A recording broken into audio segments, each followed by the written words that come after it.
Hey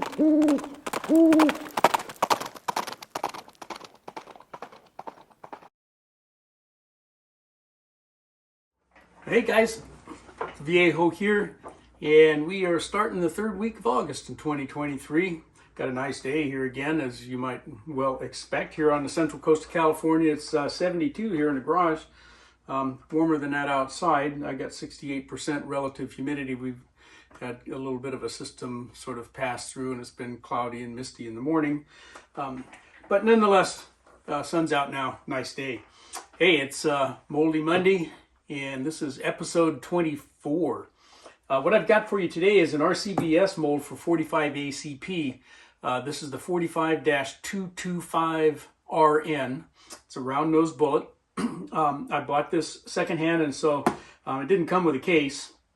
You know, the boxes, those nice green plastic boxes, they used to be cardboard kind of squarish boxes, but so I've got it in one of these Systema cases that I use for some of the other molds that I've got. But anyway, it works fine. This mold ran really well for me. It was used, it was secondhand, wasn't brand new. So, you know, these molds that have been previously seasoned, they tend to run really good right off the bat. And this one was no exception to that rule.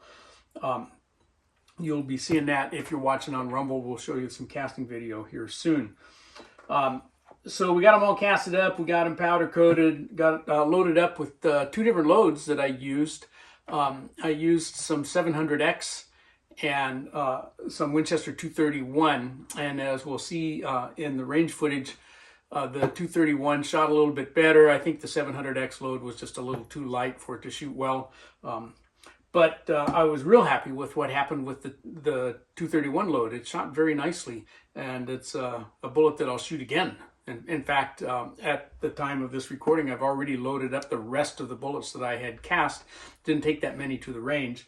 Loaded the rest of them up with the 231 load, and so they're ready to go. I liked it, and so did the firearm. Okay, no runs, no hits, no errors with it as far as loading, feeding, and shooting. And it seemed to be pretty accurate. So if you are watching on YouTube, I'm not going to show you the mold. Okay, I've gotten in trouble for that before, as you already know. Just for showing the mold, so I'm not going to do it. You can go to the Rumble channel, and if you go over to rumble.com and you type this in right here, okay, that's my channel name. Okay, you can find me over there and watch the full video, the full version over there if you want to. Otherwise, for the YouTubers, we'll skip right across the casting and mold description parts, and I'll show you the paperwork that we always do at the end, you know, showing all the dimensions and whatnot.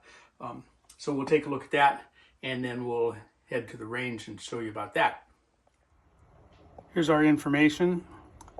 All right, it casted right at 226 grains with that Viejo number 1. Remember, that's our range scrap plus 2% tin.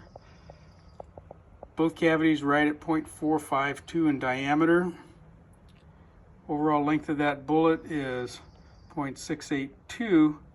And if we look closely, there really is no evident shoulder or top driving band.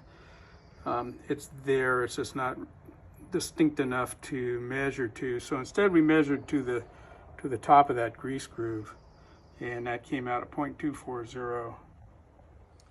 Okay, here comes the 45-225 round nose, and this color is a blend that's Eastwood green metallic with Eastwood beige. Kind of weird looking. I was pretty sure it would be. See what they look like when they get quenched and cooled and dry.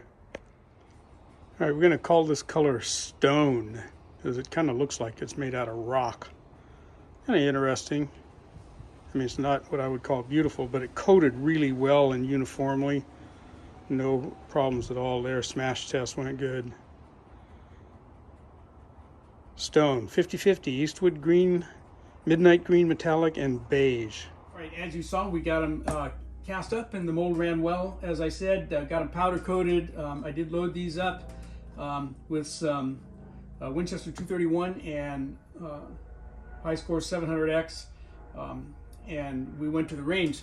And so we will go throw in a little bit of range footage. Now, this is the first time that I've included shooting footage from this new range that I'm going to now. And this was my first outing at that range, and I didn't do very well with the camera work. The guy was shooting next to me, and I was getting a lot of brass stuff. Anyway, you'll see I only set up one camera, and then I forgot to start it on the first magazine full. So, but I did get the second magazine full with the Winchester 231, and I got the 2 mags full with the 700X. So you'll see, and I'll show you the target up close so you can see what they did. So let's go take a look at that shooting footage. Okay, we're doing a voiceover here. Here's a look down the line so you can see what the venue looks like. I was shooting in this section of the range all the way down there next to the booth that you can see at the far end from 7 yards. They're like 6.5 feet. Yeah, you know, with a good muzzle brake on it and all that stuff, you can fire and you can see where you're.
Okay, we'll do a voiceover here. There's the first mag full with the 231. Had that kind of one bad shot there.